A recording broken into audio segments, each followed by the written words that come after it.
कीर्तिवर्धन सिंह।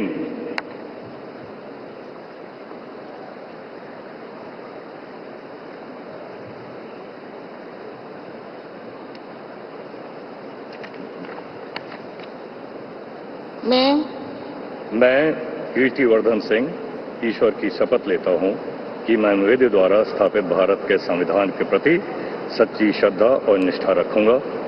मैं भारत की प्रभुता और अखंडता अक्षुण्ण रखूंगा।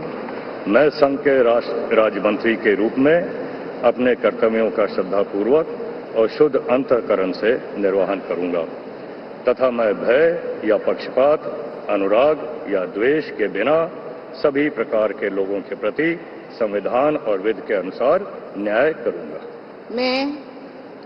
मैं कीर्तिवर्धन सिंह ईश्वर की शपथ लेता हूं कि जो विषय संघ के राज्य मंत्री के रूप में मेरे विचार के लिए लाया जाएगा अथवा मुझे ज्ञात होगा, उसे किसी व्यक्ति या व्यक्तियों को तब के सिवाय जबकि ऐसे राज्यमंत्री के रूप में अपने कर्तव्यों के सम्यक निर्वहन के लिए ऐसा करना अपेक्षित हो, मैं प्रत्यक्ष अथवा अप्रत्यक्ष रूप से संसूचित या प्रकट नहीं करूंगा। तर उत्तर प्रदेशातील भाजपचे नेते कीर्तिवर्धन सिंग यांनी देखील केंद्रीय राज्यमंत्रीपदाची शपथ या ठिकाणी घेतलेली आहे।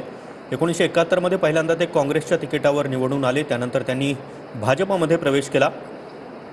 2014 मध्ये ते भाजपच्या तिकिटावर लोकसभा निवडणूक जिंकले, त्यानंतर 19 आणि आता 2024 मध्ये सलग तिसऱ्यांदा ते विजयी झालेले आहेत आणि आता केंद्रीय राज्यमंत्रीपदी त्यांची वर्णी लागली आहे। गोंडा लोकसभा मतदारसंघामधून त्यांनी ही निवडणूक जिंकलेली आहे। BL यूपीमधील वर्मा। 9 खासदारांना